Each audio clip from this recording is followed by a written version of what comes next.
Dobrodošli na še predzadnji zgodovini na špici, preden začnemo z našim poletnim dopustom, ki bo tokrat za spremembo v slovenščini, kar je glede na tematiko se mi zdi tudi precej primerno. In tokrat je z nami Bogo Zupančič, kustos iz Muzeja za arhitekturo in oblikovanje, ki bo predstavil delo verjetno največjega arhitekta obdobja socializma slovenskega Edvarda Ravnikarja, tudi v sklopu tega, ker je se lansko leto kot del Ravnikarjevega leta odprla v muzeju razstava o Ravnikarjevem delu, ki se je par dni nazaj zaprla in se zdi idealen čas, da zdaj še s predavanjem in tudi vizualnim materialom še enkrat pogledamo kot iztek tega obdobja v samo delo Ravnikarja. In s tem v lep del izgleda tako Ljubljane kot pa tudi cele Slovenije. Tako da, gospod Zupančič, beseda je vaša, jaz pa. Hvala lepa za predstavitev, za povabilo. Jaz se ponavadi predstavljam kot arhitekturni zgodovinar.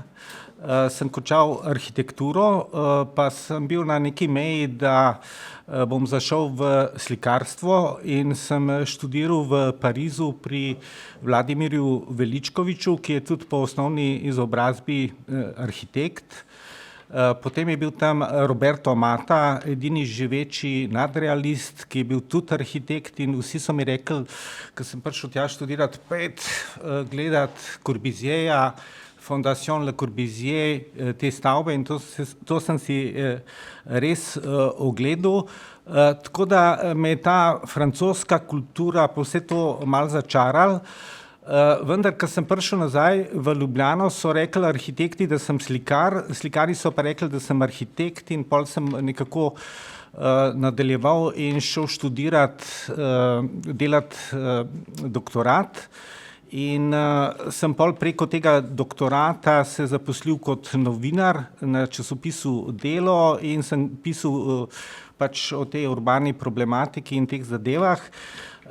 In sem pol nekako prišel v to polje zgodovine in moram reči, da ne samo mene, zgodovina, jaz sem si tudi želel, da bi šel kaj študirati iz polja zgodovine, ker se mi zdi to zelo pomembno.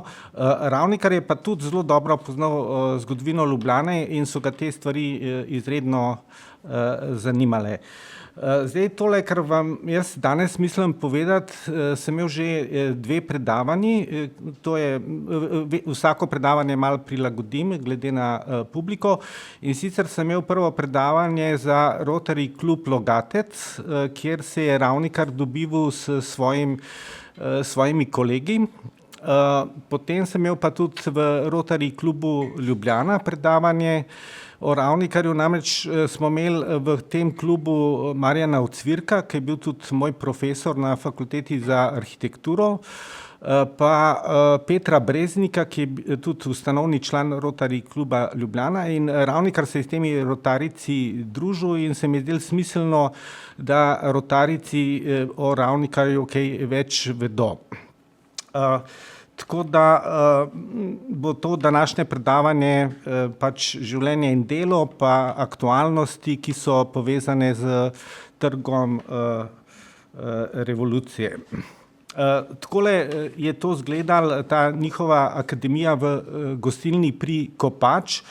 Tle so navedeni ljudje, ki so se tam zbirali, pretežno so arhitekti, občasno so prišle tudi žene, ampak načeloma je bila to bolj moška družba, prihajali so pa strokovnjaki iz tega italijanskega konca, iz Gorice, potem Svetozar Križa je bil tak, bi rekel, stalen gost, in njegova žena Irene Misle, ki veste, da je prišla iz Argentine, se je tudi tega večkrat udeležila in ona, če bi kdo to raziskoval, je po moje en tak odličen vir tega dogajanja. Saj meni je marsikaj povedala.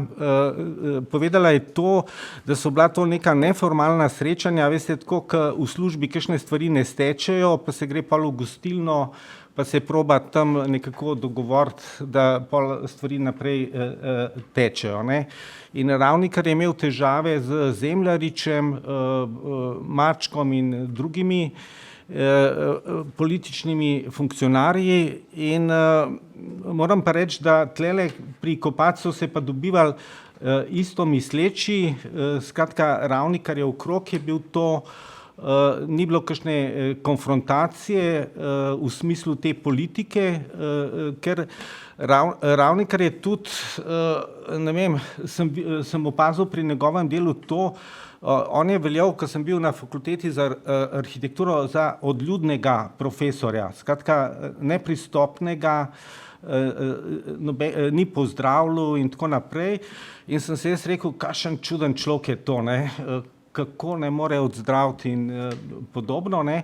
Zdaj z leti pa ugotavljam, da to v bistvu sploh ni tako slabo, sploh če imaš toliko veliko enih študentov pa ljudi, ker če vsakega pozdraviš, pa greš z njim na kavo, pa malo čebljaš, pa v življenju nič ne narediš, ne. In jaz sem videl, da je Ravnikar imel en, bi rekel, svoj krog, en ustvarjalni mir si je ustvaril, ne. In to se mi zdi zelo pomembno. In tlele pri Kopacu se oni dobivali, jaz sem mislil tako enkrat na mesec, ne, oni so se dobivali vsak teden. Vsak teden in so te aktualne politične dogodke dali skozi, potem so bili iz različnih inštitucij, kaj se je dogajalo in tako naprej. In so, tudi sami so bili dosti vplivni in na pomembnih funkcijah in so tako pač se o določenih temah pogovorili. Recimo Irene Mislej mi je rekla, da je bil tudi enkrat prisoten Marko Ajlec, to je slovenski arhitekt iz Argentine, in z Savinom Severjem sta bila sošolca in Savin Sever je bil 3 dni v partizanih, on je bil pa, Ajlec je bil pa malo domobransko usmerjen in se tudi nekaj aktiviral in je potem pač šel v Argentino in tlele sta se tudi srečala in so imeli recimo en tak večer, eno soočenje različnih mnenj in tudi eno veliko prijateljstvo je še vedno obstajalo. Skratka, take stvari so se tle dogajale. Drugače so se pa arhitekti dobivali itak v gostilnah. Plečnik je hodil tamle pod Skalco, pa tako so imeli prav ene punkte in je bila to neka navada, da ko končaš delo, da greš, spiješ nekaj in greš pač domov. Ravnikar je najraje sedel tamle, če boste kdaj šli tlele k Kopaču, pod tem napuščem in je tako malo z distance vse skupaj opazoval in tle se je zelo dobro počutil. Je pa tale, ki je tlele tudi naveden, Jože Kastelic, filolog, član Slovenske akademije znanosti. Kaj? No, napaka. Skratka, on je bil filolog in je rekel, da se je pri da je bilo to ad nonum, to pomeni pri 9. milskem kamnu. To je bilo glih to, ko si z unim vozom se lahko pripeljal in tam si se mogel malo spočiti in je tam ena baročna gostilna bila od vekomaj in to je še zdaj in se tudi prav fajn je tam. Zdaj, glede Ravnikarja je bilo že rečeno, ne, leto 2023 je bilo Ravnikarjevo leto. Pred 6 leti je bila ena velika razstava v Muzeju moderne umetnosti v New Yorku, ki je pokrila arhitekturno dogajanje v Jugoslaviji od leta 1948 do 1980. In tam je pač vsaka nekdanja republika te svoje arhitekte predstavila. In tle je imel osrednjo mesto Edvard Ravnikar in njegov opus. Moram pa reči, da na tej razstavi ni prišlo do nekega soočenja različnih mnenj, kdo v tej Jugoslaviji je glede arhitekturne produkcije pa idej najboljši. Moje mnenje je, da je bila scena v Sloveniji, torej Ravnikarjev krožek pa tudi drugi, najmočnejša, močni so bili pa tudi hrvaški, posebno pa zagrebški arhitekti. Moram še to mogoče zdaj na začetku povedati, da Ravnikar glede tele Jugoslavije pa teh stvari, ki so se tle dogajali, natečaj in tako naprej. Ravnikar je imel zelo dobre ideje, jih je lansiral, ampak na teh natečajih praviloma ni zmagal. Je dobil kakšno od nagrad in so pol te lokalni arhitekti v Beogradu, v Skopju, kjerkoli, so to pol nekako po svoje začeli delati, so pa definitivno Ravnikarjevo idejo nekako, ko so prepoznali, da je dobra, vključili v ta svoja razmišljanja in Ravnikar je tudi, to je bilo na razstavi, ena taka parola je bila, da je mesto slovenske arhitekture v Evropi, posebno se je navduševal nad danskimi arhitekti, dansko arhitekturo, in skratka ni bil, tako bi rekel, jugoslovansko usmerjen, čeprav se je poskušal lansirati v te jugoslovanske prostore. Potem začetek te naše razstave osrednje v Muzeju za arhitekturo in oblikovanje so bile tele jumbo skice v Cankarjevem domu, tle so bila spodaj tudi njegova razmišljanja. Ravnikar je vsak dan, ne vem, naredil stotine nekih skic, veliko je bral in tako naprej in ta spoznanja so zdaj v njegovih dnevnikih, ki jih še vedno hrani familija, čeprav so Ravnikarjevi, torej Edo Ravnikar mlajši, potem je imel pa še dve hčeri, pa gradivo iz Fakultete za arhitekturo. To je v bistvu vse prišlo v naš muzej. Bi rekel, te cvetke, najpomembnejše stvari so pa obdržali pač sorodniki, ne. Vse to do neke mere razumljivo. Potem je bila zelo zanimiva razstava v preddverju stolpnice TR3, to je naredila Tina Potočnik in je to zgodovino tega območja, kako od samega začetka pa do danes, kako se je pač tam gradilo in vse te podrobnosti. Vendar sem videl, da se ene zadeve ni dotaknila, kar bom v bistvu na koncu izpostavil. Zdaj ta neka arhitekturna skupna maša o Ravnikarju pa je bil v bistvu zaključek, ki je bil sredi decembra lanskega leta in tam so pač vsi njegovi Ravnikarjevi učenci in tudi ti mlajši uspešni arhitekti modrovali o pomenu in delih Edvarda Ravnikarja. Mene je tle zelo zanimalo, kje je zdaj arhiv te partijske celice, ker vemo, da Zveza komunistov, partija, to so vse organizacije, so imele te svoje celice in to je bilo tudi na arhitekturi. O tej plati zgodovine na šoli noben ne ve, tudi nič se ne piše in jaz sem vprašal dekana, nekdanjega Petra Gabrijelčiča, kje je zdaj ta arhiv te partijske celice, da bi jaz probal ugotoviti, kako so te stvari tam, kje so bili ti centri moči in tako naprej.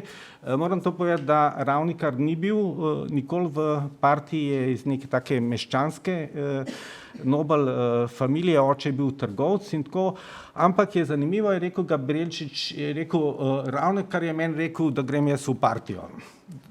Češ, da ga bo informiral, ne, kaj tam dogajali in Ravnikar je presneto dobro vedel, ne, kaj tam dogaja. Je bil pa njegova poročna priča Milan Sever, zdaj ne vem, če veste, ampak tule čisto zraven je ena vila, kjer je Milan Sever živel, ne. Mislim, da je to familija Vilfan, pa tako, skratka, tlele na Prulah je tudi od Severja žena živela, ki sem jo obiskoval v teh Kristlovih blokih, tle univerzitetnih, ki so zraven. Skratka, Gabrijelčič je meni rekel, da tega arhiva jaz nikoli ne bom videl, ne, tako. Tako da zdaj se tudi sprašujem, a bomo znali sploh to zgodovino dogajanja na Fakulteti za arhitekturo napisati oziroma dognati, ne. Saj mogoče boste pol vi v nadaljevanju mi kaj povedali, kako bi to uredili. Zdaj, če pridemo k predstavitvi same razstave, mi imamo v muzeju 4 sobe, ne, tako da smo imeli 4 tematske sklope in prvi sklop je bil posvečen temu notranjemu svetu Edvarda Ravnikarja, rekli smo temu kabinet, kot neka soba nametana z knjigami, skicami, predmeti, vsem mogočim, to, kar je pač imel v tej svoji sobi na fakulteti za arhitekturo. Jaz sem tam bil, moram reči, da je bilo bistveno bolj razmetan, zelo veliko enih rol, prahu in tako naprej. Tole tlele v muzeju je izgledalo, bi rekel, zelo rigidno čisto. Zdaj, knjige, ki so tlele, so večinoma iz fakultete za arhitekturo. To smo pač dobili v tem paketu, ko smo pač prevzeli arhiv njegov iz fakultete. Tle dejansko umanjkajo njegove osebne knjige. Zdaj, ker mene to tudi najbolj zanima, ko grem na obisk k kakšnemu kolegu, da pogledam njegovo knjižnico, ga vprašam, katere knjige so mu najbližje in podobno. In moram reči, da v bistvu tega vpogleda tako v Plečnikovo knjižnico nimamo, pa tudi v Ravnikarjevo ne bomo imeli, ne.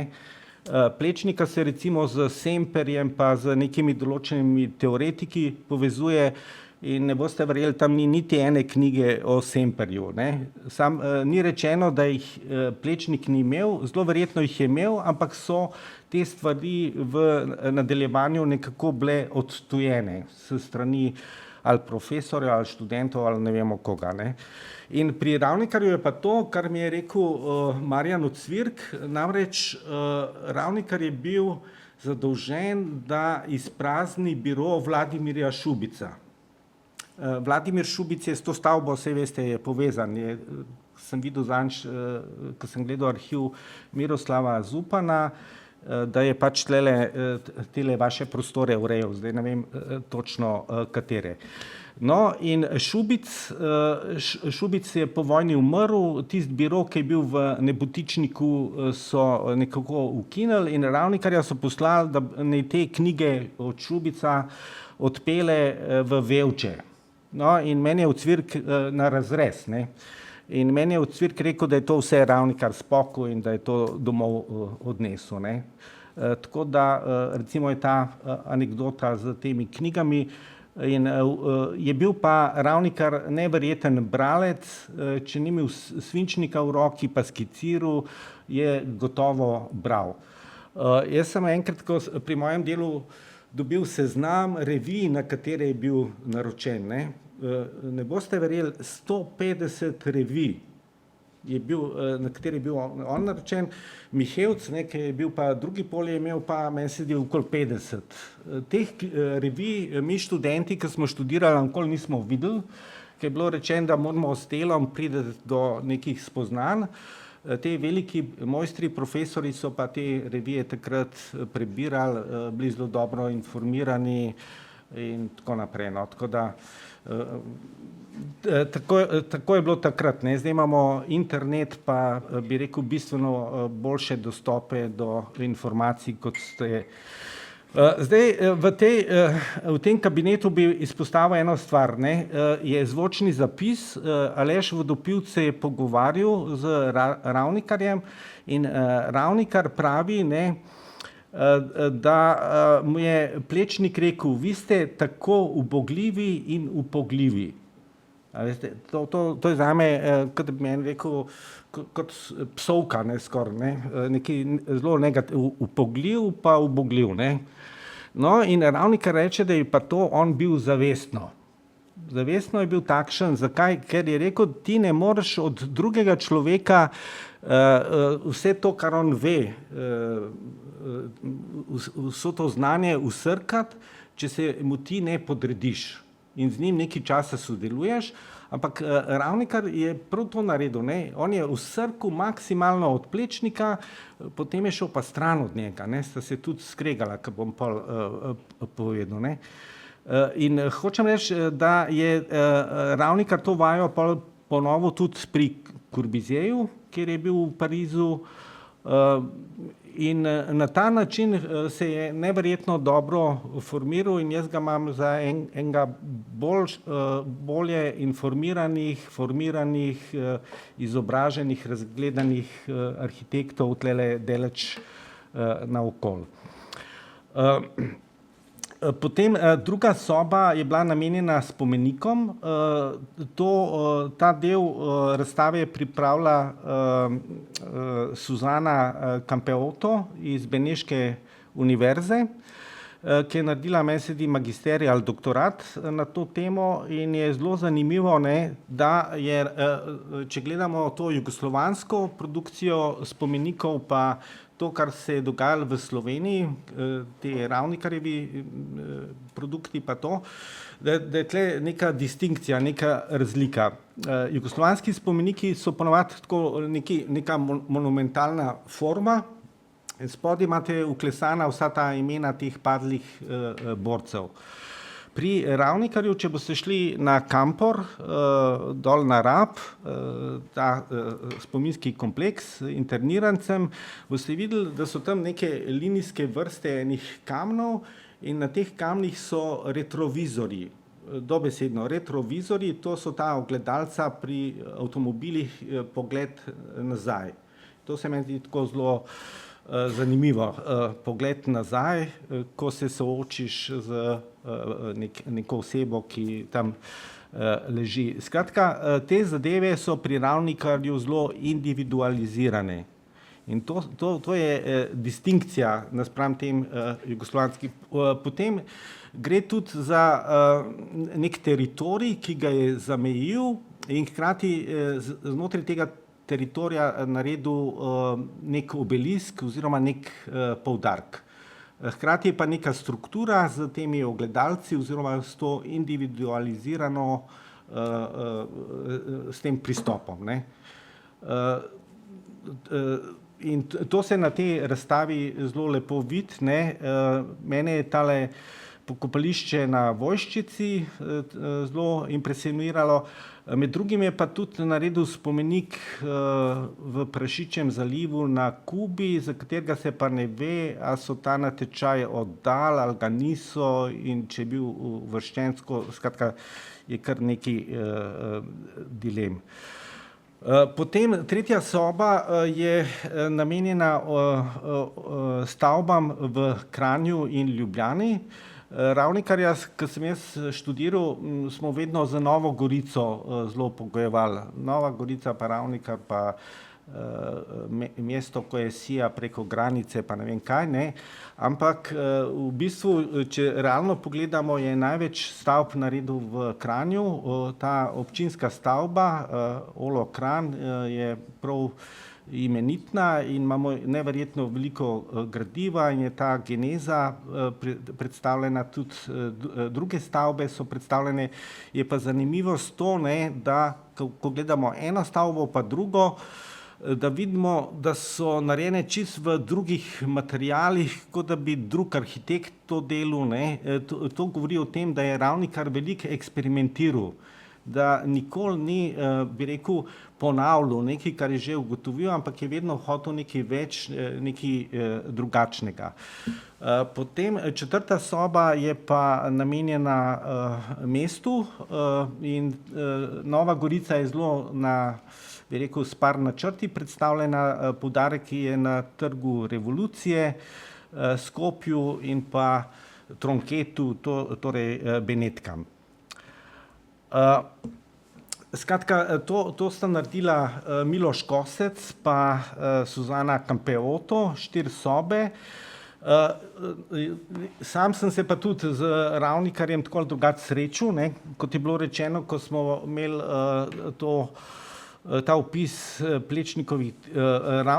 Plečnikovih del na UNESCO seznam, tam sem ta odnos Plečnik Ravnikar nekako študiral, potem sem napisal, ker sem prej omenil, da sem bil v Parizu, Plečnikovi študenti pri Corbusierju. Tle sem vam prinesel za vašo knjižnico to knjigo, tako da jo boste lahko tudi prebrali. To je pa ena knjižica, ki sem pa napisal o smeri B, to je eksperimentalni študij leta 61, kjer je bil Ravnikar pobudnik tega študija in je vse skupaj povezano z šolo Bauhaus, ki je tudi pojem v arhitekturi, in o tej smeri B sem naredil tudi razstavo in smo razstavili vse to gradivo. Zdaj, četrta komponenta pri Ravnikarju se mi pa zdi pomembna ta, da je on presegal, je zelo dobro poznal Plečnika, Corbusierja pa to smer B, ampak je vedno ali v zgodovini, ali v neki parcelaciji, v nekih konceptih, idejah. Skratka, ni bilo nikoli jasno, v katero smer se bo z nekim delom usmeril, kam ga bo to razmišljanje pripeljalo, in je tako na nek način neulovljiv arhitekt, kar se meni zdi naravnost odlično. Zdaj, če gremo še tele 4 malo pogledati na hitro. Pri Plečniku verjetno ste veliko slišali, ne? Tlele gospa Grafenauer, ne? Moram to... Kako? Mihelič se piše. A, Mihelič. Moj tast je bil France in njegov brat je pa Milan, kot veste, arhitekt. Aha, pa sem razrešil. Priženjena linija. Z Grafenauer je pa nimate nič. To je oče. Je pa oče, no. Moram to povedati. Marija Grafenauer, ne, to je vaša teta, ne. Ona je študirala pri Plečniku, ne, in Plečnik je kogarkoli, ki se je ukvarjal z drugo dejavnostjo kot arhitekturo, ga je enostavno vrgel ven iz seminarja. Tam se je delal zjutraj od 8 pa do 6, zimskih počitnic ni bilo. Letnih počitnic ni bilo, razen za one, ki so bili izven Ljubljane, so imeli 14 dni počitnic. Skratka, neverjetno intenzivno, in Marija Grafenauer, ki se je ukvarjala s sodobnim plesom, da ne bi Plečnik slučajno v Jutru ali Slovencu ali ne vem časopisu prebral, da Marija Grafenauer pleše, je ona imela ime Marija Gradnik. To ne vem, če veste, ampak to je potrjeno, ne. Ona je bila Marija Gradnik, da ne bi Plečnik prebral, da se ona s tem, da je lahko počela. Drugače pa mislim, da sta bila dva, ki sta igrala violino od teh Plečnikovih, če si se pa ukvarjal, tako kot recimo Bojan Stupica z gledališčem, pa s temi zadevami, ga je vrgel ven k Vurniku in je on pol tam končal, ne. To študij arhitekture.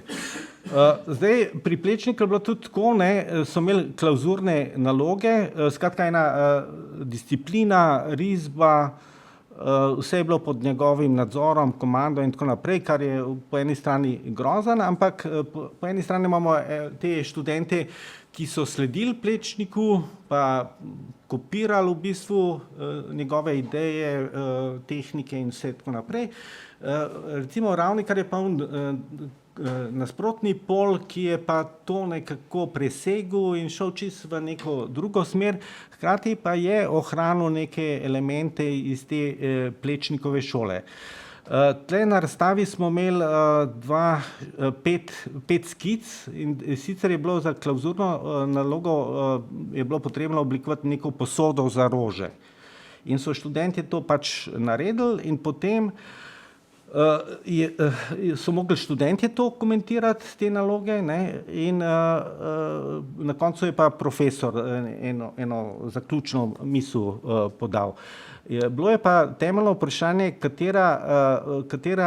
kateri izdelek je najboljši, to pomeni najbolj funkcionalen, in kateri je najlepši, najbolj estetski, ne, najbolj prefinjen. In oni so na ta način skozi ta dialog, veste, to v besedi, kaj je dobro, pa kaj je slabo, to eni vidijo, eni, ne vem, čutijo in tako naprej, ampak to, če znaš povedati, to pomeni, da tudi razumeš, ne. In to so se oni v seminarju zelo dobro naučili. Skratka, ta, bi rekel, variantni pristop. Tlele je Ravnikarjeva risba hrama, ki je bil tam hrama slavnih, za Bežigradom je bilo tam v sklopu tega Baragovega semenišča. Tam naj bi to stalo in tlele se recimo vidi ta precizna, genialna risba, ki so jo podedovali po Plečniku, ki jih je naučil. Tretja zadeva, ki pa mene tudi tako malo, ki sem se pa v slikarstvu naučil, je pa sinkretizem, ne. To je pa ta most oziroma vhod, ta prehod je tam, če greste po Križevniški, ki se gre na fakulteto za arhitekturo, je en portal, ne, in namesto onega portala, ki pol ni bilo denarja za tole, kar so, ne, imate pa tlele most, po eni strani je most, pa gor na vrhu mostička je neko razgledišče, da po oni Zoisovi gor dol se pogleda, hkrati je pa to prehod stopnice dol na drugo stran. Skratka, neko miksanje različnih stvari, ne. Najbolj zanimivo je Gerberjevo stopnišče, ne. Tam imate razgledišče, ne, tam gor na vrh, ko se lepo vidi na grad, pa Tromostovje, pa na desni strani na Čevljarski most, pol imate stopnice, spodaj je pristan, pol pa še Makalonca, ne. Imate, ne vem, 4-5 stvari v enem delu. In to, če mene vprašate, je v arhitekturi dobro, ne. Če en to tako uporablja, en drugače in tako naprej, ne. Tako da, in tega so se pri Plečniku zelo dobro naučili. Glejte, tlele je bil natečaj za spomenik kralju Aleksandru, to je bilo leta 1939 na Kongresnem trgu. Ravnikar je to skupaj s kiparjem Petrom Lobodo, je ta spomenik hotel postaviti v osi univerze pa osi filharmonije. In tlele, glejte, koliko je enih skic naredil, ne, pa vsaka je malo drugačna, pa masivni podstavek, pa skulptura tako, pa drugače in tako naprej. In zdaj tlele izluščiti, kaj je najlepše pa najboljše, ne, je kar en, bi rekel, napor, ne, da to. In recimo tale stolpnica na Kidričevi, ki je pod kotom 45 zarotirana, ki Mačku ni bila všeč in je bil ta spor Ravnikar-Maček zelo evidenten. Imamo tlele na razstavi smo imeli, ne vem, 6 skic, ampak nobena ne ustreza dejanskemu stanju. Kako je Ravnikar razmišljal, ne, kako narediti ta zaključek vogala. Ali tako, ali drugače, ali zamakniti, ali narediti tripartitno stavbo, ali nek blok in tako naprej. In to je v bistvu ilustracija tega Plečnikovega pristopa. Podobno je bilo z Moderno galerijo, ne, tlele na screenu so 4 predlogi, ki se sicer nič ne vidijo, ampak Moderna galerija je bila tako zamišljena enkrat na križ, pol vhod iz vogala, pa iz te strani, pa z one strani, pa podkleteno, pa gor, pa dol in tako naprej. In vem, da je znanih 9 teh inačic, obstajali jih je pa 20, ne. In ta Moderna galerija je bila namenjena, da jo naredi Plečnik, ne, kdo pa drug. Ravnikar je pa risal načrte in v neki fazi je Ravnikar predočil Izidorju Cankarju, ki izhaja iz familije Hribar. Je bil z, ne vem, Ičo ali z eno od hčera je bil poročen, je prestopil iz tega duhovniškega stanu v to posvetno sfero, no, in Izidor Cankar se je odločil za Ravnikarjev projekt in od takrat Plečnik in Ravnikar nista govorila, ne, je bila končana zgodba, ne. Tlele je desno spodaj je tudi ena zanimiva skica, ki smo jo imeli na razstavi, in sicer je tam se vidi 3, ne, to pomeni marec 45. Marca 45 je bil Ravnikar v Ljubljani, se je skrival. On je bil zaprt v italijanskem koncentracijskem taborišču, ne vem, Renici ali nekje na jugu Italije in oče mu je umrl in je prišel na zapuščinsko razpravo v Ljubljano in Ravnikar je, moram še to povedati, ta arhitekt je imel neverjetno srečo v življenju, ne? In to je tudi napisal tam v prvi sobi, kaj mora arhitekt imeti, ne, mora imeti tudi veliko srečo. Namreč oče mu je umrl, prišel je na zapuščinsko razpravo in takrat je Italija kapitulirala. In Ravnikar je ostal v Ljubljani, se skrival po stanovanjih, je razmišljal. Pred tem mu je pa že Vurnik nakazal, da je talentiran in da bi ga on rad imel v sferi urbanizma na fakulteti za arhitekturo. In Ravnikar se je v tem času pripravljal, koncipiral program, kaj bo delal, potem obnova je bila v zraku in tako naprej.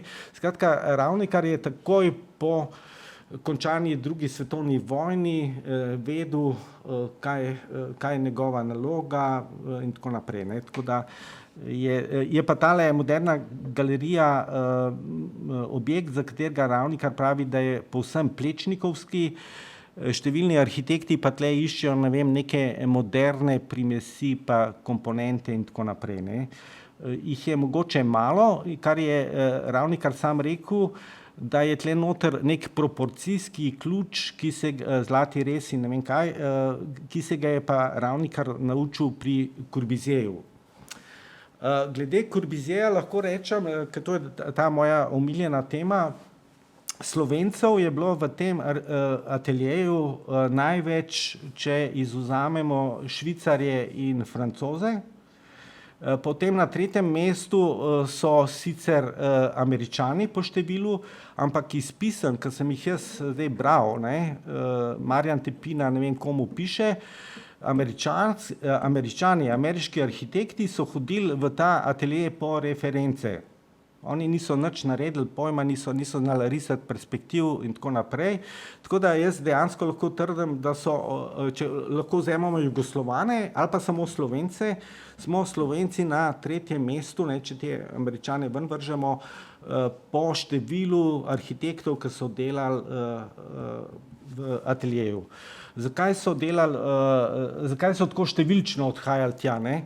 Plečnik je bil navdušen nad klasično arhitekturo, Corbusier je odklanjal, češ da je suhoparen, hladen, brez duše in tako naprej. Skratka, ta moderna arhitektura Plečniku ni bila všeč, sprejemljiv je bil mogoče Auguste Perret zanj, ne. In potem so bile tle štipendije. Slovenija je dobila od 100 francoskih štipendij 10 štipendij in še nekaj. Plečnik je za kralja Aleksandra delal kraljevi dvorec pa na Bledu in ne vem kaj in zato ni hotel nobenega plačila. On je rekel, da je plačan kot univerzitetni profesor in je vsa plačila za cerkev, za karkoli drugega odklanjal in pol so mu tudi ti slovenski mladi arhitekti, ki so rabili denar, ne, je bila to neka taka nelojalna konkurenca. No, in zaradi tega, ker je Plečnik zastonj za kralja Aleksandra delal, so v Beogradu, če so Plečnikovi študenti zaprosili za štipendijo francoske vlade, so jo vsi dobili. Izjema sta Tepina, ki je bil poročen v eno bogato familijo, Vrhunc, Marko Vrhunc, ja, ali Vrhovc, ne vem, tlele iz Barjanske, je bil s to Lenko poročen in potem je Ravnikar prišel tudi k njemu v Pariz. Le Corbusier je bil nad risbo teh Plečnikovih študentov navdušen. To mi je Tepina osebno rekel, je rekel, da je Slovence primerjal z Japonci. Jaz mislim, da je tle mislil na neko preciznost, delavnost in tako naprej, ne. Zdaj, danes ne vem, če bi lahko to utrdili, ne, ampak kaj vemo. Ravnikar je med drugim narisal tole fasado za alžirski nebotičnik, perspektive, bil je samo 3 mesece pa pol, In tako, kot je Ravnikar Plečnika kopiral v nekih segmentih, je tudi Corbusierja. Corbusier se je medijsko javno izpostavljal, pisal, imel predavanja in tako naprej. In to so te fantje tam videli in še nekaj, ko je prišel Milan Tepina, ne, in pokazal te svoje risarske veščine, je bilo dovolj, če si prišel v atelje Corbusierjev, da si rekel, da si iz Plečnikove šole. Nobenega preverjanja ni bilo, pri drugih je to bilo, ampak si bil takoj sprejet, je rekel, tam je miza, začnite delati in tako. Skratka, teli naši fantje so maksimalno posrkali od Corbusierja. Moram pa reči, kar je tipično za Slovence, pa tudi za kakšne druge, da so bili pa med sabo skregani, ne. Teli označeni Sever, Tepina pa Edvard Ravnikar so predstavljali bi rekel, eno navezavo ali pa ne vem, eno prijateljsko navezo. Z drugimi je bilo pa tako, recimo, tle je tudi Marko Župančič, ne, on je bil edini živ, ko sem jaz delal razstavo, ne, je bilo pa tako, da je bil njegov oče, Oton Župančič, je bil predsednik tega, francoskega inštituta in je Marko, bi rekel, tako dobil to malo tako na lepe oči zaradi očeta in to mu je recimo Ravnikar neverjetno zameril in sta vse skozi gojila eno, bi rekel, ne sovraštvo, ampak sta si tako malo nasprotovala, ne. Pol tega Brnčiča, ne, on je, Hrvoje Brnčič, to je polbrat od Iva Brnčiča, ne, tako, ko ste zgodovinarji, morate vedeti. Skratka, te stvari, ki so se jih naučili, so pol implementirali, ne. Prvi projekt je bil Nova Gorica, pol tlele vidimo stavbe so na stebrih, transparentna velika steklena pritličja so, kar je značilnost moderne arhitekture, pol stavbe lebdijo, to je neki kontraprincip od Plečnika, kjer so stavbe vkopane in tako naprej. Pol so naredili eno akcijo Stanovanje za naše razmere v stavbi, ki se reče Kozolc, in so tam noter postavili eno hišo, kako naj se živi, vse te možne izdelke in tako naprej, ampak to je vse nekako, bi rekel, bilo že videno in prilagojeno našim domačim razmeram. To je pa rekel Ivanšek, France, tast od Ravnikarja, da se je Ravnikar nekako zgledoval po Corbusierju, ne, da ga je najbolj markiral kot osebnost. Zdaj smo pri tej tretji smeri, bom jaz zdaj malo pohitel, ne, da bo se prej zaključilo. To je pa Bauhaus. Kako je Bauhaus vplival na to slovensko produkcijo? Vsi veste, da je bil August Černigoj na Bauhausu. Ugotovili smo, da je naredil samo sprejemne izpite. Potem v nadaljevanju pa se ni mogel zaradi pomanjkanja sredstev udeležiti tega študija na Weimarju. Od jugoslovanskih je pa edini, ki je končal študij pri Mies van der Roheju, je pa Selman Selmanagić, ki je bil pa v stiku z Edom Mihevcem.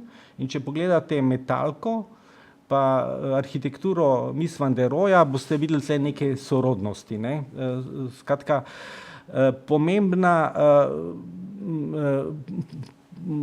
v tej konstelaciji smeri B je pomembna tudi Mojca Vogelnik, ki je študirala v tej smeri B in je naredila serijo enih zanimivih filmov. Kako je pa vse to skupaj izgledalo konkretno, vam bom pokazal na tem primeru, oziroma bom se raje nazaj usmeril takole, da še malo povem, kaj ta smer B. Šlo je takrat v 60-ih letih za reformo študija. Profesori so imeli neverjetno veliko študentov in tako kot se je Plečnik vsak dan študentu posvečal 15-20 minut in sedel ob njegovi mizi, te profesori po drugi svetovni vojni zaradi preobilice študentov se študentom niso posvečali. Pol ta študijski program je bil tako, kot sem jaz tudi študiral, v prvem letniku matematika, statika, konstrukcija, skratka neki duhamorni predmeti, tisti glavni, ki so pa pomembni za formiranje arhitekta, pa pridejo pol v 3., 4. letniku. In tle so naredili inverzijo. Te strokovne predmete takoj v prvi letnik, prva ura v dnevu je kompozicija, risanje, skratka to, kar arhitekt. In Ravnikar se je za to zavzel, za ta pristop, ki je zelo podoben tem delu na šoli Bauhaus v 30. letih v Nemčiji in to so pol 1 leto pa pol, 2 leti tudi prakticirali skupaj z študenti. Teh študentov smeri B je bilo 50, se je pa ta študij dosti hitro končal, kajti Ravnikar je dobil v začetku 60. letih natečaj za trg revolucije. Potem so bila nasprotovanja profesorjev, ker je Ravnikar posegel v sfero oblikovanja. On je učil javne stavbe in urbanizem, to je bilo pa v domeni Mihevca. Skratka so bili neki spori in tako naprej in pol po 1 letu in pol je bila ta smer ukinjena. Študenti so bili navdušeni, popoldne so imeli svobodno katedro, kjer so vabili profesorje iz različnih področji, ki so razlagali o raznih stvareh.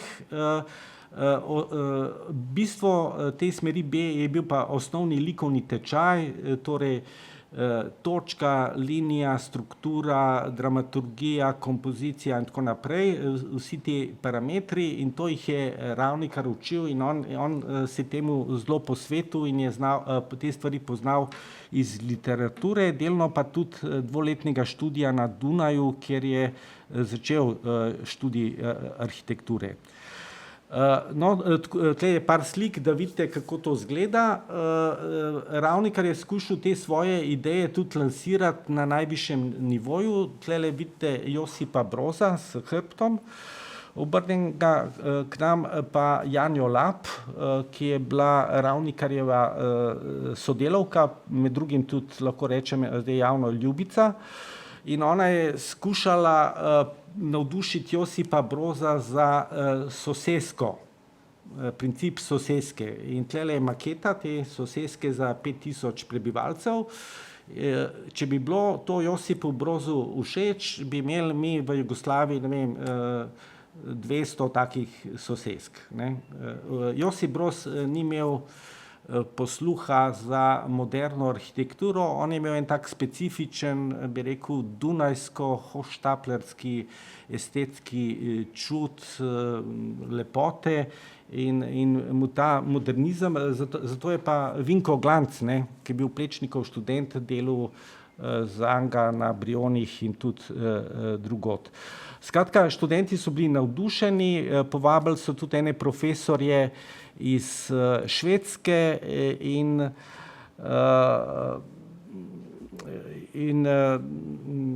skratka, to veliko navdušenje je, kot sem omenil, tudi relativno kmalu minilo. Tle je pa čisto konkretna implikacija, kako to izgleda. Študenti so na take kartončke noter po nekem matematičnem redu, si rekel, vsaka 5. točka v tem rastru bo rumene barve, vsaka 6. zaporedna bo, ne vem, vijolčaste barve in tako naprej in si to po tem algoritmu zložil in si dobil neko strukturo ali pa neko podobo.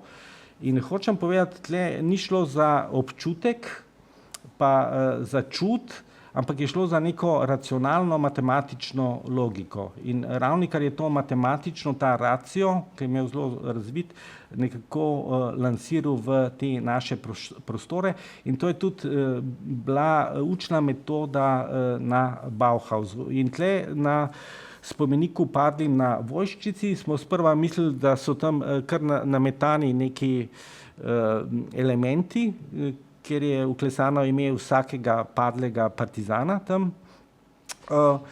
Ampak smo ugotovili, da je to en zelo rigiden, strog raster, kjer nastopa ta en večji pa en manjši element, kjer je rob in nek poudarek. Tlele je pa recimo napisan ta algoritem, ne, kako je ta študentka Špela Kalin to vajo osmislila. Ne. In to recimo vidimo tlele tudi na primeru Majde Kregar, na primeru reliefa, kjer imamo tudi neke določene elemente, ki so po nekem sistemu, zaporedju, logiki podani in dobimo neko zelo, estetsko lepo strukturo. Skratka, estetika je lahko tudi stvar neke racionalnosti, matematike, danes bi rekli teh digitalnih tehnologij, ne, ki prihajajo oziroma so že tle. Tle je pa tudi desno algoritem, na sredi so pa v boldu izpostavljena imena teh oblikovalcev, ki so se udeležili smeri B in tu vidimo, da gre za cvet slovenskega oblikovanja. Tle so aplikacije na tekstilu, potem knjižni opremi, potem so bomboni, šumi. Stanko Kristelj je naredil en spomenik partizanom nekje v Beli krajini. Skratka, te zadeve so se zelo jasno aplicirale.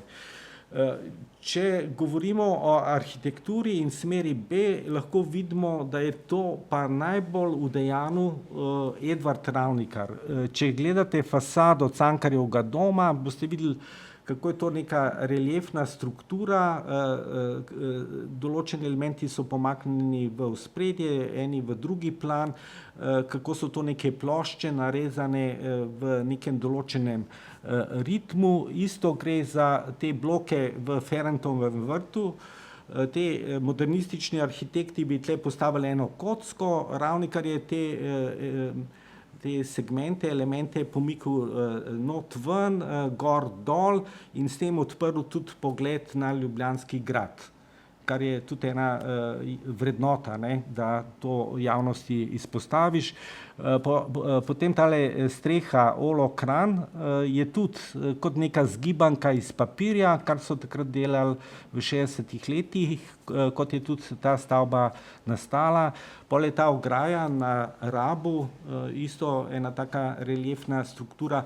Če boste gledali tlak na Trgu Republike, boste videli, da so tudi eni sofisticirani ritmi, to je delala Studio Ambient, to Majda Kregar in pa Edo Ravnikar mlajši, pa tudi neki natečaji, ki so pač v tej maniri Bauhausa narejeni. Zdaj za ta Olo Kranj lahko še, ker je tle ena manjša fotografija makete, povem, vsi arhitekti so hoteli narediti stavbo na vogalu.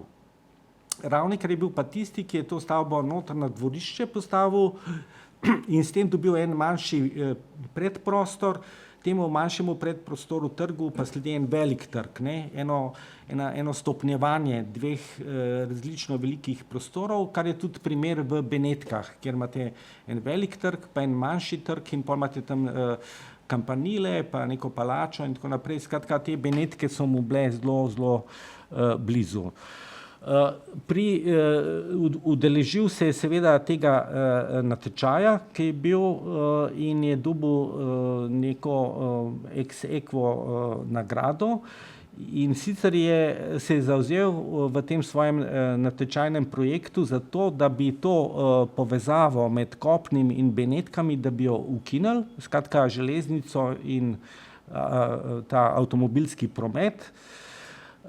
in da bi z nekimi hitrimi čolni na nekih pnevmatskih sistemih vzpostavili to prvobitno življenje Benetk, kot je nekoč bilo, pač na nekem višjem tehnološko mobilnem sistemu, ne. In tle je pokazal, da je arhitektura ni samo grajenje pa dodajanje, ampak je tudi odvzemanje, ne. Da mogoče smo tudi zdaj prišli v fazo, ko bo treba kaj podirati tle pri nas, ne samo graditi stanovanja, ker itak vemo, da imamo, ne vem koliko, zadnji podatki, 140,000 praznih stanovanj, mi bomo pa gradili še ne vem koliko stanovanj, veste, gre za to distribucijo, kako te stvari racionalno razporediti, ne.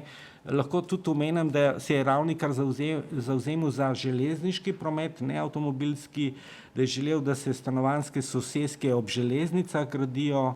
Skratka, je bil razgledan, je vedel, kaj se dogaja v Evropi in kot vidite, ne, mi smo 100 let, v 100 zdaj zaostali neverjetno v tem železniškem sistemu, ker tega nismo razvijali. Zdaj pa še par diapozitivov, pa samo še malo komentiram trg revolucije oziroma republike.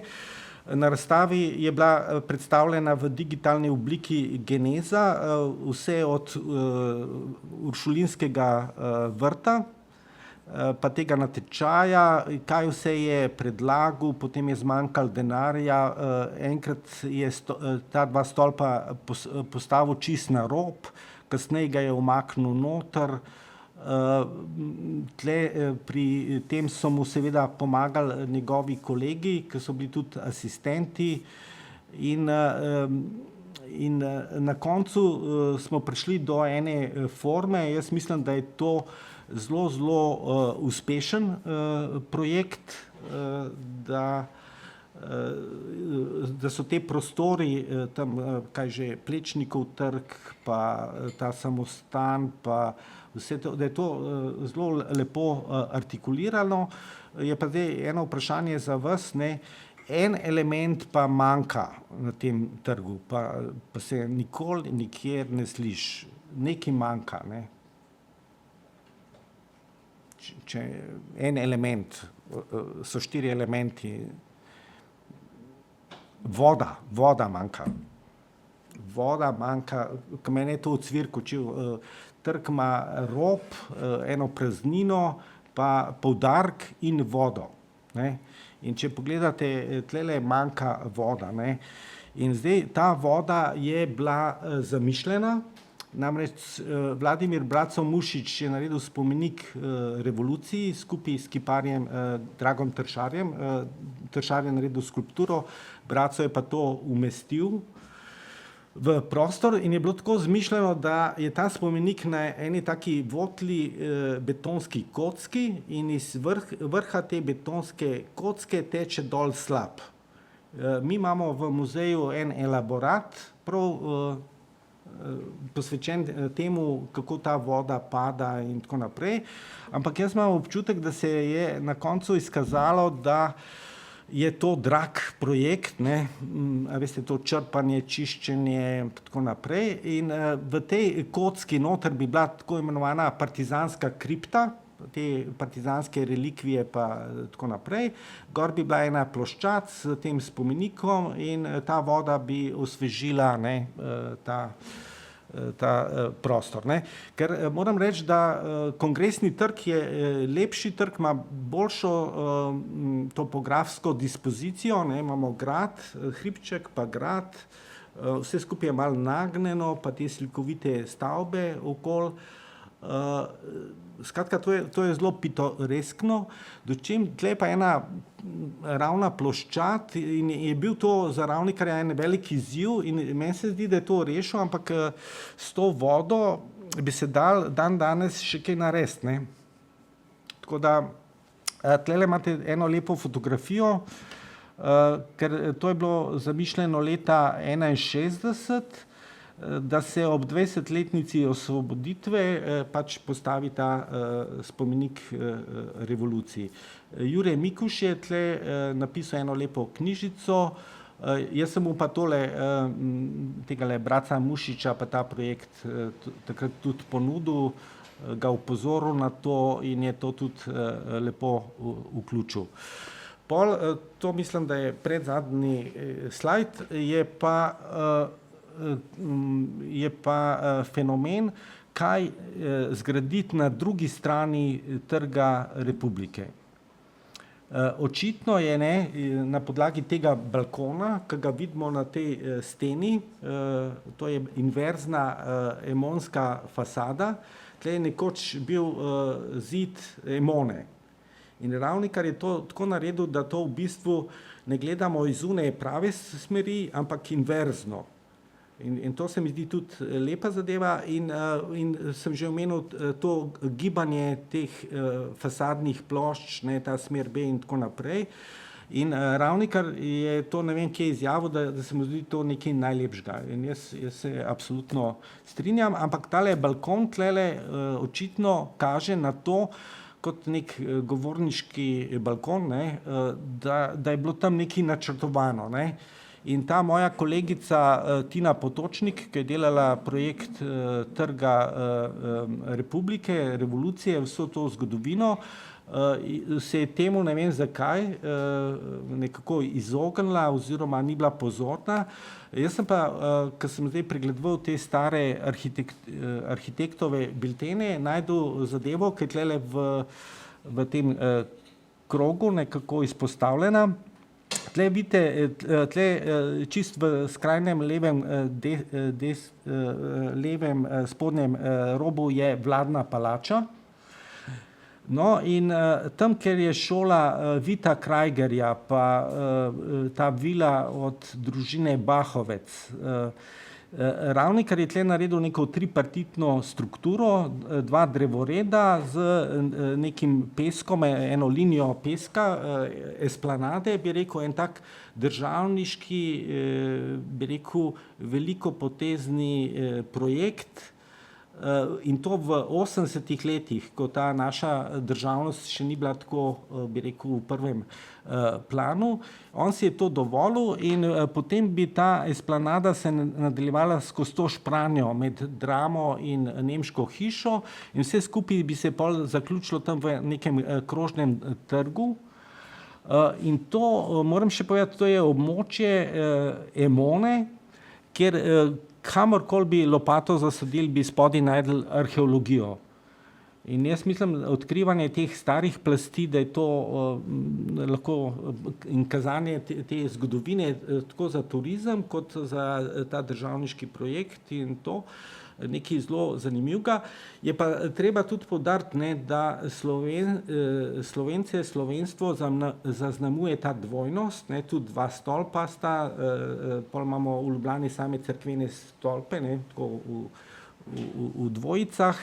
In ne vem, gledajte, ko sem prej govoril, v Benetkah je en velik trg, pa en manjši trg, in tlele bi prišli do neke te dvojnosti.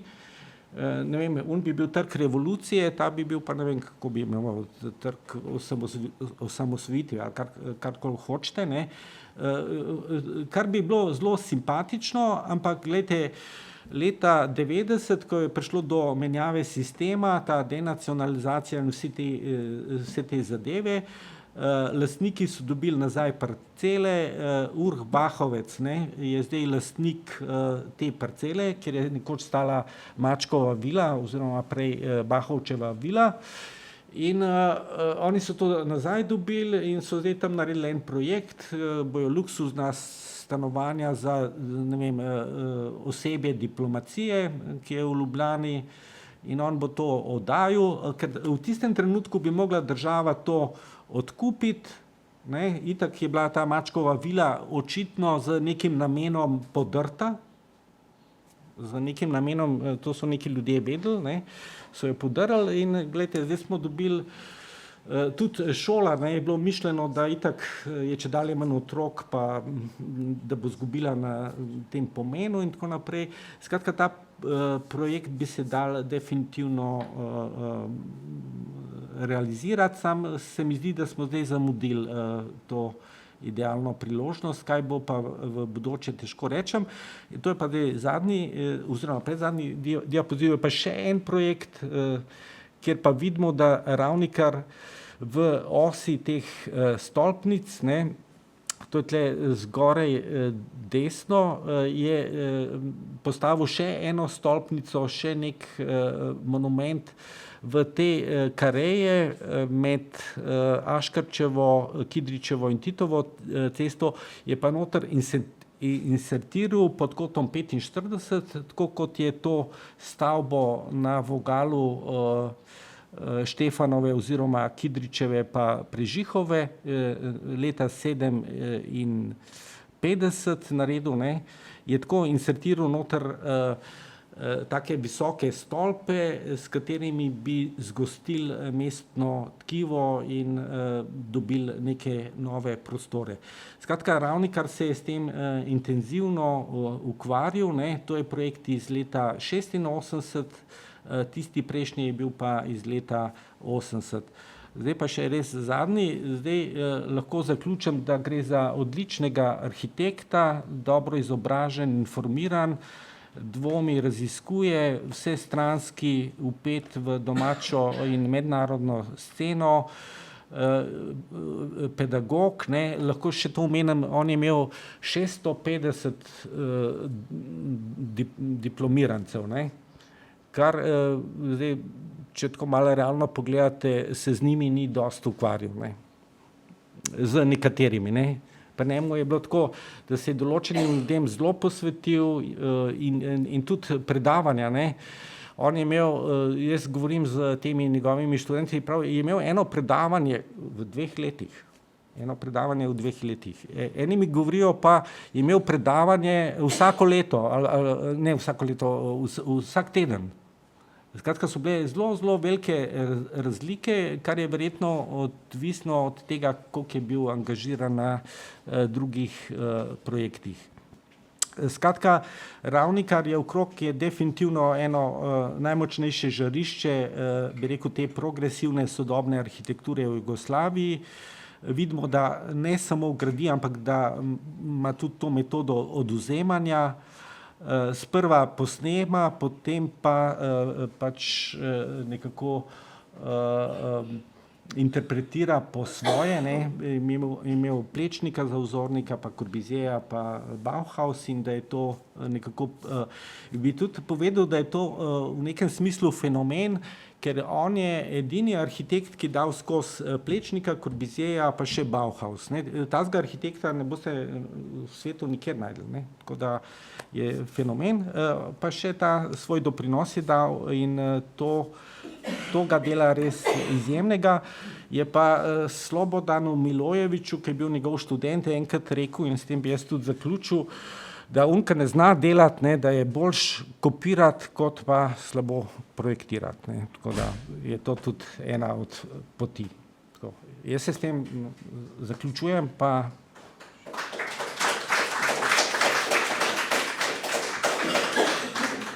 sem bil dolg, ne, tako da... V redu je. Najlepša hvala za odlično predavanje. Zdaj je čas za vprašanja, ki jih sprejmemo tako v živo kot preko Zooma, kjer se jih lahko napiše v chat.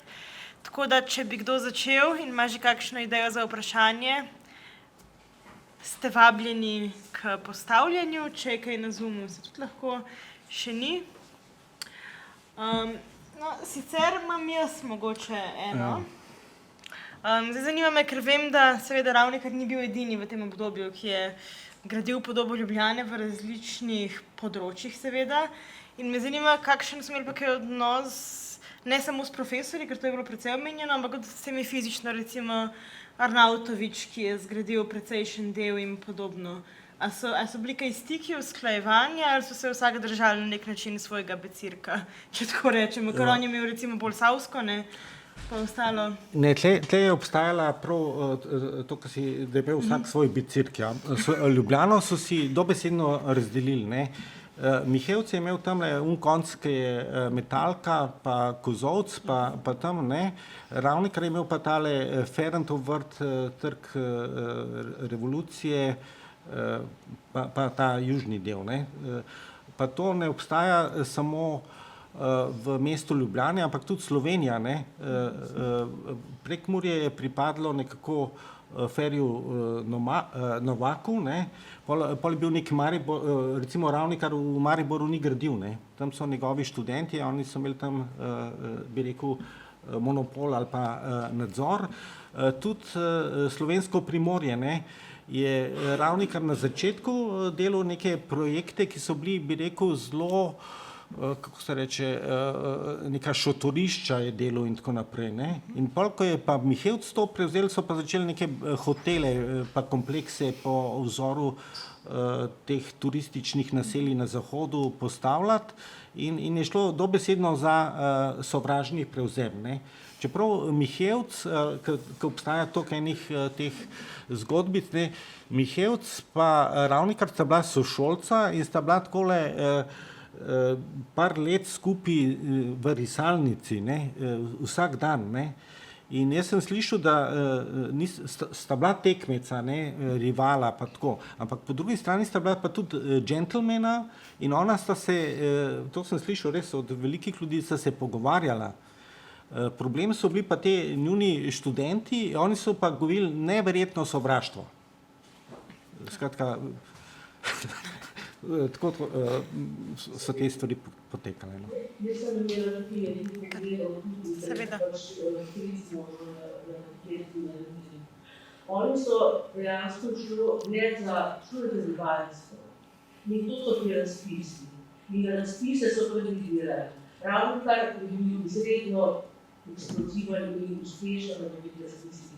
Milan Nikolić je pa, če pogledate klavir, pa tiste stolpico za tem, tistega so bile krasne stvari načrtovane, kot manjka denarja, da bi se te stvari realizirale.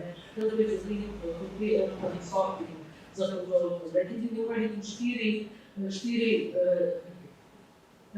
kako bi rekla, trakti bi morali, te samo ene stvari, ne?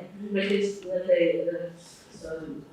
stebričku, ne? To bi morali biti 4. Ja, se to je povezano z trgom, z stolpnicami, ne? Spomnim se, ko so podarjali to mačko, ampak jaz sem imela občutek, da so to podirali zato, ker je nekaj bilo zahtev, ampak to bo povezano s trgom, da je bilo z Cankarjevim domom to povezano. Spomnim se, ki je nastavil Cankarjev dom, so tam en krasen, je bil en igrišče v Grošču, Cicibarovaj. Jaz sem tako zamerila temu Cankarjevu domu, spomnim se, kot otrok igrišča, to je vse požrla, ta velik sklop.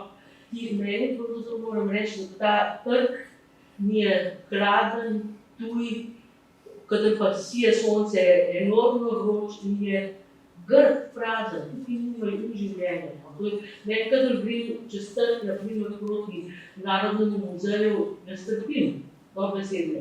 In to se mi zdi, da medtem, kako je pa nastajal Maximarket kompleks.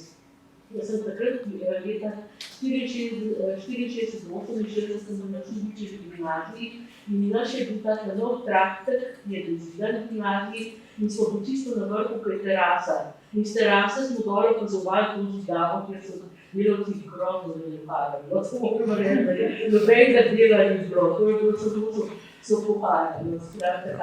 Taki spominja. Meni te njegove stvoritve Ravnikarja so genialne. Meni je ta Ferentov kompleks, kjer je nekako impliciral to, kar je spodaj, to staro imono, kar se tukaj spominja na to, kar je spodaj. In to mi je blazno lepo. Mogoče bi sam nekaj jaz dodal, to, kar ste prej omenili, ta pasaža v Maximarketu podzemno. Je bilo neko obdobje, ko je bila v zraku atomska vojna, ne, saj mogoče smo zdaj že spet v tem obdobju. In so Ljubljano delali pod zemljo. Veste, je neverjetno in ta pasaža spodaj, veste, to je tako narejeno, da se polune svetlobnike z nekimi sistemi zapre in je tudi Cankarjev dom, ne. Ker sem prej govoril, da je Ravnikar modern, da so njegove škatlice lebdeče, skratka kontraprincip od Plečnika in te vkopanosti. Cankarjev dom je edina stavba, ki je delana, ne vem, je kot ledena gora, ne? Je samo nekaj malega, večina stvari je spodaj pod zemljo, ne? In to je bilo delano v tistem času nevarnosti atomske vojne, ne? To je nekaj me zanima, ker to so že ti arhitekti višine in tako naprej so nekaj časa gradili. Koliko so se oni zavedali te poplave pleka od avtomobilov, ki bo prišla, ne treba pravzaprav nekje na to misliti, kam bojo to spravili. Je on mogoče te razmišljal v kakšnih garažah ali pa kaj takega, da bi se to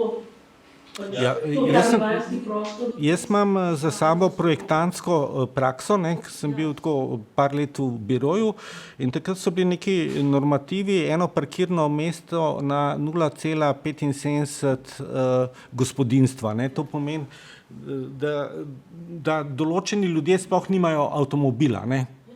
A veste, in zdaj vsi vemo, da ima gospodinjstvo, ne, po 2 avtomobila in je prišlo do tega, no, da se te javni prostori zelenice pa to, ne, da se spreminjajo v parkirišča, to, ne vem, slabša, no, to bivanjsko kakovost, ampak kot rečeno, ne, če bi neke druge sisteme, tramvaj, ne vem kaj, uvajali, ne, meni se recimo ta trenutek v Ljubljani zdi največja katastrofa, ne, če dovzemem vse te urbanistične in tako naprej, da bo šel ves tovorni promet iz Trsta oziroma Kopra v srednjo Evropo, da ves tovorni z vsemi temi cisternami, to bo šlo tlele čez Tivoli.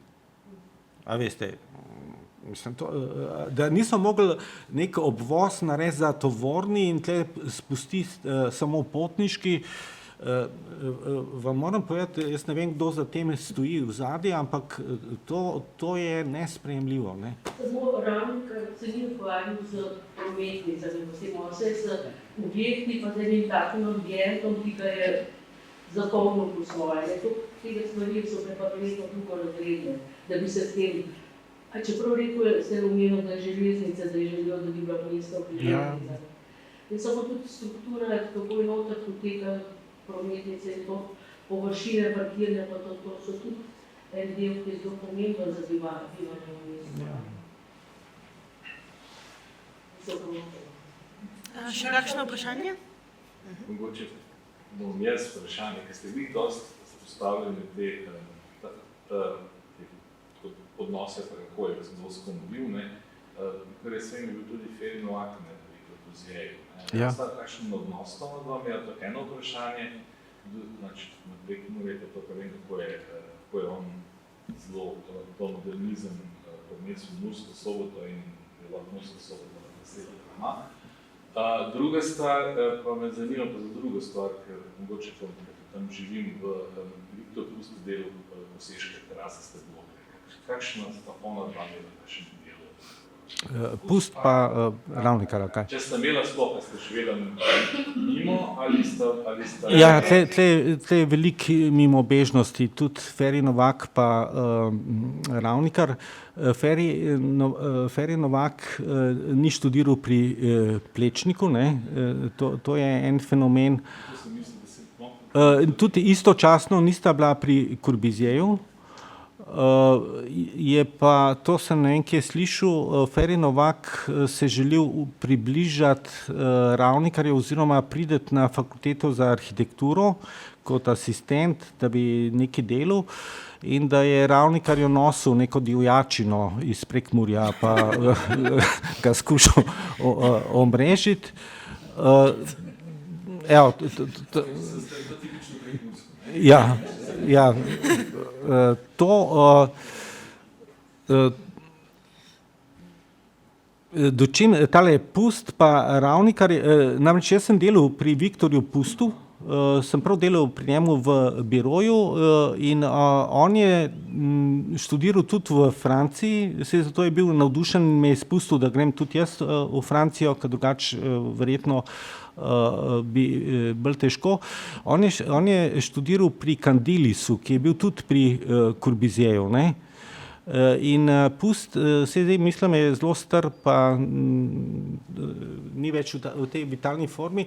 On se je zavzemal za to zgoščevanje, ne, da bi gradili več vrstnih hiš, pa neke komplekse, ker so te gostote, pa ta dostopnost, da prideš do hiše z avtomobilom ali pa v bližnjo garažo in to, ne vem, če poznate Črnuška Gmajna, pa tako ene par naselij, tudi Koseze so zelo lep primer, ne, in to je tako imenovani ta strukturalizem, ne, in pust bi mogel, ne vem, v tem koseškem koncu narediti še, ne vem, še 4-krat toliko teh stanovanj, pa je že spet prišlo do nekih borb med arhitekti.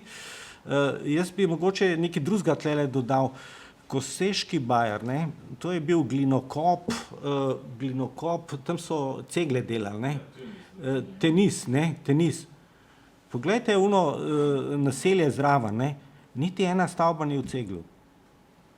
Niti ena stavba ni v ceglu. Jaz ne vem, kje te ljudje, mislim, opazujejo, ne, imate pa vse modele, ne vem, danske, nizozemske arhitekture tam v pločevini, pa ne vem, v čem razstavljene, ne.